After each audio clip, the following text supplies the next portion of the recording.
한 번, 최소한 많이 드리는 분들은 일주일에 한 10번 정도는 하나님께 예배를 드립니다. 그러나 우리가 그 예배를 드리는 가운데 정말 온전하게 하나님 보시기에 합당하게 드리는 예배가 과연 몇 번일까라고 우리가 한번 살펴보길 바랍니다. 저도 그렇고 정말 신령과 진정으로 온 마음을 다해서 하나님께 예배를 드렸던 적이 참 많이 없었던 것 같습니다. 이것저것 너무나도 분주하게, 그리고 또한 바쁘게, 또한 많은 것들에 집중하지 못하고 하나님께 나아가는 모습들을 보게 되는데, 하나님께서 원하시는 예배가 과연 어떠한 예배인지 오늘 말씀들을 통해서 다시 한번 돌아보면서 이 시간 이후부터는 우리가 정말 하나님께서 원하시는 그러한 예배를 드리면서 나아가는 우리가 되기를 주님의 이름으로 축복합니다. 오늘 본문 말씀에 보니까 가인과 아벨이 하나님께 제사를 지냈다라고 그렇게 말씀하고 있습니다. 오늘날로 말하면 하나님께 예배를 드렸다라고 그렇게 말씀합니다. 그런데 하나님께서는 가인의 예배를 받지 아니하시고 아벨의 예배만 받으셨다라고 그렇게 말씀하는데, 동일하게 우리가 수많은 예배를 드리더라도 하나님께서 받지 않으시는 예배가 있고, 또한 하나님께서 기뻐 받으시는 예배가 있다라고 오늘 말씀은 증거하고 있습니다.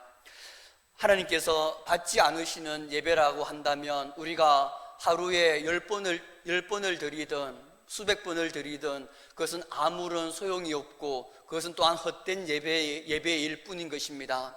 그렇기 때문에 우리가 한 번의 예배를 드리더라도, 일주일에 한 번을 드리더라도 내가 하나님께서 기뻐 받으시는 예배, 내가 기뻐하는 예배가 아니라 내가 원하고 내 뜻대로 드리는 예배가 아니라 하나님께서 원하시고 하나님께서 기뻐하시는 그러한 예배를 드리면서 나아가는 우리가 되길 원합니다. 이 시간에 하나님께서 받으시는 예배와 받지 않으시는 예배가 어떠한 것인지 한번 우리가 가인과 아벨의 예배를 통해서 한번 살펴보겠습니다. 먼저 3절에서 5절에 보면 이렇게 말씀합니다. 가인은 땅의 소산으로 제물을 삼아 여호와께 드렸고 아벨은 자기도 양의 첫 새끼와 그 기름으로 드렸더니 여호와께서 아벨과 그의 제물은 받으셨지만 가인과 그의 제물은 받지 아니하셨다라고 그렇게 말씀합니다.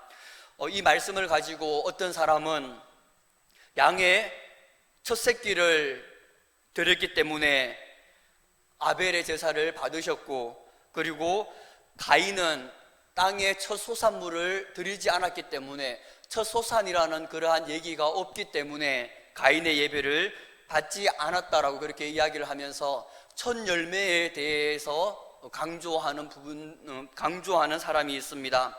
그러나 오늘 본문 말씀 뒤에 보면 이 오늘 본문의 말씀은 첫 열매에 대한 그러한 부분이 아니라는 것을 우리가 알 수가 있습니다. 또 어떤 사람은 아벨은 양의 제물을 드림으로써 피의 제사를 드렸는데, 이 아벨은 곡식의 제물을 드림으로써 피의 제사를 드리지 않았기 때문에 가인의 제사를 받지 않으셨다라고 그렇게 말하는 사람도 있습니다. 그러나 오늘 본문의 말씀 뒤에 보면 그 피 흘림에 대해서도 초점을 맞추고 있지 않음을 우리가 알 수가 있습니다. 오늘 본문의 말씀이 초점을 맞추고 있는 그러한 핵심은 무엇이냐라고 한다면 제사를 드리는, 예배를 드리는 그 사람의 마음에 초점을 두고 있음을 보게 됩니다. 5절에서 6절 말씀을 다시 한번 읽으면 가인과 그의 제물은 받지 아니하신지라 가인이 몹시 분하여 안색이 변하니 여호와께서 가인에게 이르시되 내가 분하여 함은 어찌 됨이며 안색이 변함은 어찌 됨이냐라고 그렇게 말씀합니다. 하나님께서 가인이 드린 제사를 받지 않자 가인은 몹시 분하여 안색이 변하였다라고 그렇게 말을 하고 있습니다. 이미 가인은 예배를 드리기 전부터 그의 마음이 삐뚤어져 있음을 이 말씀을 통해서 알 수가 있습니다. 그렇지 않고서야 하나님께서 나의 제사를 받지 않았을 때, 보통 사람 같은 경우는 왜 하나님께서 나의 제사를 받지 않을까, 왜 하나님께서 나의 예배를 받지 않으셨을까라고 그렇게 고민하면서 또 하나님께 기도하면서 물어볼 것인데, 가인은 하나님께서 제사를 받지 아니하시자 몹시 분하여 안색이 변하였다라고 그렇게 이야기를 합니다. 그렇기 때문에 이 예배를 드리기 이전에, 제사를 드리기 이전부터 가인의 마음이 이미 어긋나 있고 가인의 마음이 이미 삐뚤어져 있음을 우리가 알 수가 있습니다.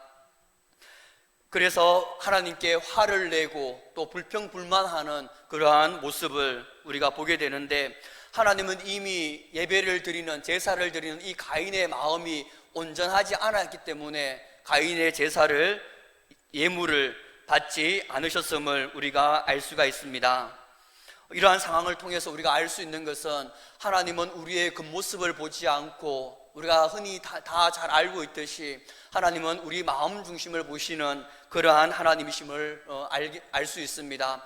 우리의 마음의 예배를 드리는, 우리의 마음의 예배를 보시는 그러한 하나님이심을 우리가 알 수 있습니다.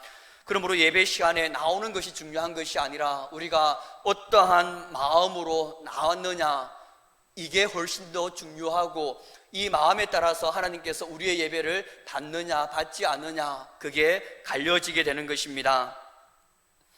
예배 자리에 나왔어도 우리가 이것저것 생각하면서 잡념에 사로잡혀 있으면 하나님께서 우리의 예배를 받지 아니하신다라고 그렇게 말씀합니다. 또한 말씀을 들으면서 설교를 잘 하는지 못하는지 그렇게 구별하면서 체크하는 사람의 예배도 받지 않으신다라고 말씀하고 있고, 또 구원해 주신 하나님의 은혜에 감사하는 마음 없이 그냥 습관적으로 그냥 시간이 되었기 때문에 예배를 드리는 그 사람의 예배도 하나님께서 기뻐 받지 않으신다라고 그렇게 말씀하고 있습니다. 예배 시간에 또한 다른 것들 하는 사람도 있고, 또 회개함 없이 일주일 동안의 삶을 회개함 없이 교만하게 그렇게 나와서 예배를 드리는 사람의 예배도 하나님께서 기뻐 받지 아니하신다라고 말씀하고 있습니다. 우리의 마음이 드려지는 예배는 정말 온 마음을 다해서 하나님께 예배하는 그러한 마음이고, 우리의 마음이 드려지지 않는 그러한 예배는 아무리 많은 예배를 드렸다 할지라도 하나님께서 기뻐 받지 아니하실 뿐만 아니라 우리가 예배를 드리는 가운데 은혜도 받지 못하게 됩니다. 한 번의 예배를 드리더라도 우리가 온 마음을 다해 전심으로 하나님께 예배하며 나아가는 그러한 저와 여러분들이 되길 간절히 바랍니다. 요한복음 4장 23절 이하에 보면 이렇게 말씀합니다. 아버지께 참되게 예배하는 자들은 영과 진리로 예배할 때가 오나니 곧 이때라. 아버지께서는 자기에게 이렇게 예배하는 자들을 찾으시느니라. 하나님은 영이시니 예배하는 자가 영과 진리로 예배할지니라 라고 말씀합니다. 하나님께서는 영과 진리로 온 마음을 다해서 예배하는 자들을 찾고 계시고, 그리고 또한 그러한 예배를 기뻐 받으신다라고 말씀하고 있고, 또한 그렇게 나아가는 자를 세워 나가기를 갈망하는 모습을 우리가 볼 수 있습니다. 앞으로 우리의 예배가 그 모습으로 하나님께 드리는 예배가 아니라, 형식적인 예배가 아니라 이 시간에 드리는 예배가 이 세상에서 나의 마지막 예배라는 그러한 심정으로 우리가 온 마음을 다해서, 온 정성을 다해서 하나님께 나아가는 그러한 예배가 되기를 주님의 이름으로 축복합니다. 두 번째로, 예배가 드릴 때는 믿음으로 드리는 예배가 되어야 한다라고 말씀합니다. 히브리서 11장 4절에 보면 믿음으로 아벨은 가인보다 더 나은 제사를 하나님께 드림으로 의로운 자라 하시는 증거를 얻었으니 하나님이 그 예물에 대하여 정언하심이라. 그가 죽었으나 그 믿음으로써 지금도 말하느니라 라고 이렇게 말씀합니다. 가인은 믿음이 없이 제사를 지냈습니다. 다르게 말하면 형식적인 제사를 드린 것입니다. 오늘날로 말하면 예배를 드릴 시간이 되었기 때문에 나와서 예배를 드리고, 또 사람의 눈치가 보이기 때문에 감사 헌금을 조금 드리고 그렇게 예배의 자리로 나온 것입니다. 거기에는 믿음이라고는 조금도 없었습니다. 믿음은 하나님을 전적으로 신뢰하는 그러한 것인데, 구원해 주신 그 하나님의 은혜에 감사하는 마음에서 하나님께 우리가 제사를 드리며 나아가야 되고 예배를 드리며 나아가야 되는 것입니다. 또한 하나님께서 우리가 나아갈 때 하나님께서 찾으시는 그 사람에게는 반드시 은혜를 베풀어 주시고 기뻐하신다라는 것을 우리가 믿는 그 믿음을 소유해야 합니다. 히브리서 11장 6절에 보면 믿음이 없이는 하나님을 기쁘시게 하지 못하나니 하나님께 나아가는 자는 반드시 그가 계신 것과 또한 그가 자기를 찾는 자들에게 상 주시는 이심을 믿어야 할지니라 라고 말씀합니다. 믿음이 없이는 하나님을 기쁘시게 하지 못한다라고 말씀하고 있고, 우리가 하나님께 예배하면서 나아갈 때는 하나님이 우리 가운데 반드시 계신 것과 그리고 또한 하나님을 찾는 자들에게는 반드시 상 주시고 은혜를 베풀어 주시는 이심을 믿어야 된다라고 그렇게 말씀하고 있습니다. 믿음이 없이 드리는 그러한 형식적인 예배, 그 예배는 하나님께서 받지 아니하시고 기뻐하지 아니하신다라고 말씀합니다. 그러므로 우리가 예배를 드리러 나아올 때 나를 구원해 주신 하나님의 은혜에 감사하며 또 일주일 동안 건강하게 지켜주신 하나님께 감사하는 마음에서 우리가 예배를 드리며 하나님을 사랑하는 마음에서 헌금을 하면서 그렇게 나아가길 바랍니다. 또한 우리가 일주일 동안 살아오면서 알게 모르게 지은 많은 죄들을 회개하면서 나아갈 때 하나님께서는 우리의 모든 죄를 다 용서해 주실 뿐만이 아니라 다시 한번 모든 것들을 회복시켜 주실 것이라 라는 그러한 믿음을 가지고 그렇게 나아가야 합니다. 또 우리가 겸손하게 하나님 앞에 나아가기만 나아가면 하나님께서는 우리의 모든 것들을 다시 한번 새롭게 해주시고 독수리 날개치며 올라간 같은 새 힘을 우리에게 주실 것이라는 그러한 믿음을 가지고 하나님 앞에 나와 예배를 드려야 되는 것입니다. 우리가 가인과 같이 믿음이 없는 그런 형식적인 예배가 아니라 앞으로는 아벨과 같이 하나님을 향한 참된 믿음으로 예배하며 나아가는 우리 모두가 되기를 주님의 이름으로 축복합니다. 마지막으로 세 번째로, 예배뿐만이 아니라 우리가 삶으로 하나님께 예배를 드려야 함을 오늘 본문 말씀은 교훈하고 있습니다. 삶으로 하나님께 예배를 드린다라는 것은 우리가 실생활 가운데서도 하나님을 사랑하면서 하나님의 말씀을 주야로 묵상하며 또 그 말씀대로 행하기 위해서 몸부림치는 그러한 삶을 의미합니다. 가인은 삶으로서 예배를 드리지 못하였습니다. 삶으로서 예배를 드리는데 실패하였기 때문에 하나님께서 그 예배를 받지 아니하셨습니다. 7절에서 8절에 보면 내가 선을 행하면 어찌 낯을 들지 못하겠느냐, 선을 행하지 아니하면 죄가 문에 엎드려 있느니라, 죄가 너를 원하나 너는 죄를 다스릴지니라 라고 그렇게 말씀합니다. 가인은 삶에서도 선을 행하지 않았습니다. 여기서 선이라고 하는 것은 하나님의 말씀으로 그렇게 해석할 수 있는데 삶 속에서 하나님의 말씀대로 행하지 아니했습니다. 그러함에도 불구하고 회개하지도 않고 그냥 예물을 드려야 하기 때문에 예물을 드리는 그러한 모습, 오늘날로 말하면 우리가 죄를 지었음에도 불구하고 삶 속에서 그 죄를 하나님 앞에 나와 회개하지도 않고 감사 헌금을 드리고 그냥 예배, 형식적으로 예배를 드리는 그러한 모습, 하나님께서 그 예배를 기뻐 받지 아니하신다라고 말씀하고 있습니다. 그리고 하나님께서는 이렇게 또 말씀합니다. 제가 너를 원하며 너를 사로잡으려고 하니까 너는 죄를 다스릴지니라 라고 그렇게 경고하였음에도 불구하고 이 가인은 하나님의 경고를 무시하면서 결국은 동생 아벨을 죽이고 맙니다. 그 때문에 이 예배 가운데 먼저 온전히 삶 속에서 드리지 못하고 회개하지 아니함으로 인해 예배를 드렸음에도 은혜를 누리지 못하고 그러므로 인해서 또 예배를 드리고 난 이후에도 그의 삶이 변화되지 않고 계속해서 죄악의 삶을 살아감으로써 동생 아벨을 죽이기까지 하는 그 모습을 우리가 보게 됩니다.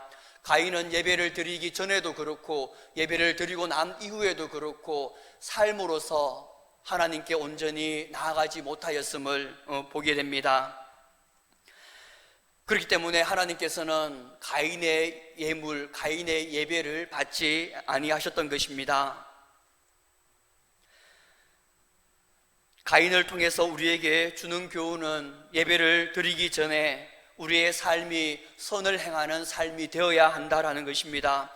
만약 하나님의 말씀을 지켜 행하지 않았다고 한다면 하나님께 예배를 드리기 전에 5분, 10분 일찍 나와서 하나님께 회개하며 먼저 우리의 삶을 하나님께 올려드리는 그러한 삶의 예배로 나아가야 되는 것입니다.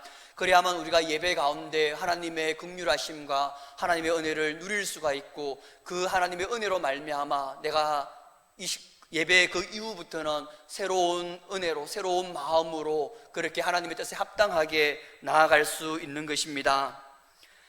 우리가 예배를 드릴 뿐만이 아니라 삶 속에서도 하나님을 진실로 사랑하며, 삶 속에서도 하나님의 말씀을 주야로 묵상하고, 순간순간 우리가 기도하며 나아가며 또 하나님의 말씀을 우리 지켜 행하기 위해서 노력함으로써 하나님께서 기뻐하시는 삶의 예배를 드리는 우리가 되기를 소망합니다. 로마서 12장 1절에서 2절에 보면, 내가 하나님의 모든 자비하심으로 너희를 권하노니 너희 몸을, 너희 삶을 하나님이 기뻐하시는 거룩한 산제물로 드리라. 이는 너희가 드릴 영적 예배니라. 너희가 드릴 합당한 예배니라. 너희는 이 세대를 본받지 말고 오직 마음을 새롭게 함으로 변화를 받아 하나님의 선하시고 기뻐하시고 온전하신 뜻이 무엇인지 분별하도록 하라 라고 이렇게 말씀합니다. 예배뿐만이 아니라 너희의 삶을 하나님이 기뻐하시는 거룩한 산제물로 드리라 라고 그렇게 말씀합니다. 그것이 너희가 드릴 합당한 예배다라고 이렇게 말씀하면서, 너희가 이 세상의 가치관을 본받지 말고 오직 마음을 새롭게 변화하여서 하나님의 선하시고 기뻐하시고 온전하신 뜻이 무엇인지 분별하면서 나아가라라고 말씀하고 있습니다. 우리가 드리는 예배, 이 예배 가운데 나를 구원해 주신 하나님의 은혜에 감사하며 또 나를 건강하게 지켜주신 하나님의 은혜에 감사하면서 온 마음을 다해서 예배를 드리는 것도 참으로 중요하지만, 그러나 우리가 예배를 드리러 나오기 이전에 그러나 우리의 삶, 그리고 또한 예배를 드리고 난 다음 이후에 우리의 삶도 하나님께 온전히 삶의 예배로 그렇게 드려야 됨을 오늘 말씀은 말씀합니다. 우리 모두가 하나님께 드리는 예배뿐만이 아니라 삶의 예배도 함께 나아가서 정말 하나님께서 기뻐하시는 예배, 하나님께서 찾으시는 그 예배자가 되기를 주님의 이름으로 축복합니다. 마지막으로 하나님의 긍휼이 있기 때문에, 하나님의 사랑이 우리를 감싸고 있기 때문에 우리가 지금도 살아가고 있음을 보게 됩니다. 가인이 아벨을 죽임으로 인해서 하나님 앞에서 쫓겨나 에덴 동산으로 이제 거주하러 갈 때 가인이 하나님께 이렇게 이야기를 합니다. 14절에 보면, 주께서 오늘 이 지면에서 나를 쫓아내시온즉 내가 주의 낯을 배웁지 못하리니 내가 땅에서 피하며 유리하는 자가 될지라 무릇 나를 만나는 자마다 나를 죽이겠나이다 라고 그렇게 이야기를 합니다. 그렇게 얘기하자 하나님께서는 15절에 그렇지 아니하다, 가인을 죽이는 자는 벌을 7배나 받으리라 하시고 가인에게 표를 주사 그를 만나는 모든 사람에게서 죽임을 면하게 하시니라 라고 말씀합니다. 가인은 동생 아벨을 죽인 자입니다.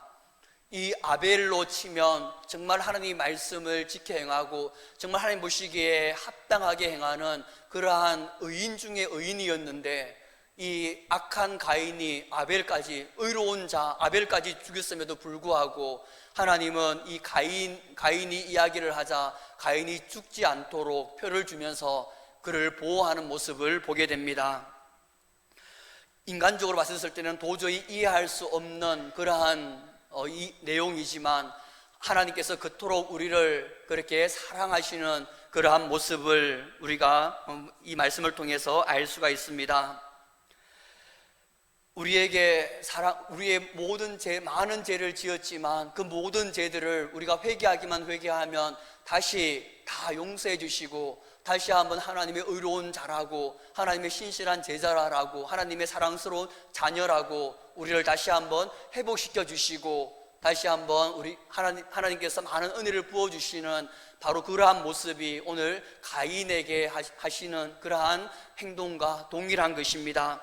우리를 너무나도 사랑하시는 하나님, 우리를 너무나도 기뻐하셔서 우리와 함께 가자라고 그렇게 말씀하시는 그 하나님의 모습을 우리가 알 수 있고, 또한 우리를 너무나도 사랑하시기 때문에 하나밖에 없는 독생자 예수 그리스도를 아낌없이 내어주시기까지 하신 하나님의 그 사랑을 우리가 보게 됩니다. 하나님의 이 사랑과 긍휼하심은 우리에게 퍼주고 또 퍼주고 우리에게 또 불쌍히 여기고 또 불쌍히 여기면서 끊임없이 그렇게 용서하고 사랑하고 나아가는 끝없는 사랑, 헷세대의 그 사랑임을 우리가 보게 됩니다. 우리도 이 사랑을 알아서 우리도 좀 더 하나님을 사랑하면서 하나님의 긍휼과 그 사랑으로 말미암아 내가 죽지 않고 내가 지옥에 들어가지 않고 하나님의 자녀로서 계속해서 살아가고 있고 또한 죽었어도 천국에 감을 우리가 믿으면서 감사하면서 나아가기를 소망합니다. 며칠 전에 공공의 적이라는 영화를 아주 짧게 본 적이 있습니다. 텔레비전에 나오기에 잠깐 짧게 보았는데 그 나쁜 그 부모를 죽인 그 나쁜 사람은 자기 부모님의 그 수십억을 10억, 20억 그 돈을 자기가 가지고자 하기 위해서 부모를 죽이는, 살인하는 그러한 일이 있었습니다. 죽이는 것들도 있었어도 보면 부모를 수십 군데 칼로 난도질해서 죽였습니다.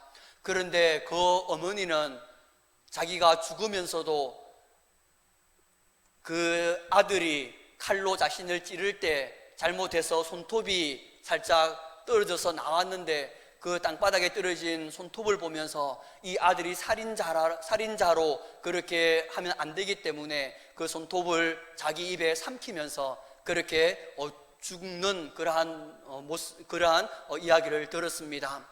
그것이 보면 참된 부모의 그러한 마음인 것입니다. 내가 죽더라도 내 자식은 훌륭하게 살고 또 내 자식은 잘 살도록 그렇게 하는 것이 부모의 그러한 마음이라고 한다면 우리 하나님 아버지의 마음은 이것보다도 수십 배, 수백 배의 더 큰 사랑임을 우리가 말씀을 통해서 알 수가 있습니다.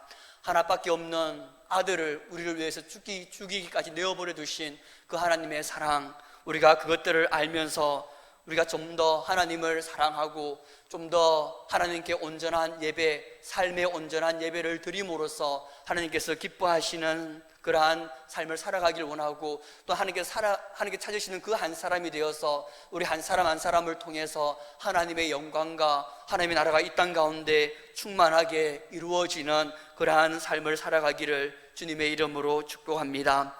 말씀을 맺겠습니다. 하나님께서는 우리에게 많은 예배를 드리는 것도 참 중요하지만 그러나 그것보다 먼저 선행되어야 되는 것은 온 마음을 다해서 영과 진리로 예배를 드리는 것, 그것을 가장 중요하게 여기고 또한 못지않게 중요하게 여기는 것은 예배를 드리러 오기 전에 네가 어떠한 삶을 살았는지 돌아보고 만약에 하나님 보시기에 합당하게 살지 않았다고 한다면 회개하면서 먼저 나아가는 그러한 예배를 하나님께서 원하고 계시고 또한 예배 가운데 은혜를 받았다고 한다면 그 받은 말씀대로 하나님의 말씀대로 하나님의 뜻대로 나아감으로써 삶의 그러한 예배를 하나님께 올려드리길 원하시는 하나님의 모습을 우리가 알 수가 있습니다. 우리가 마음으로도 온전히 하나님께 예배를 드릴 뿐만이 아니라 삶으로서도 온전하게 하나님께 예배하며 나아감으로써 우리의 모든 것이 하나님께서 기뻐하시고 하나님께 영광 받으시는 그러한 우리의 삶이 되기를 주님의 이름으로 축복합니다. 기도드리겠습니다. 사랑하는 아버지 감사합니다.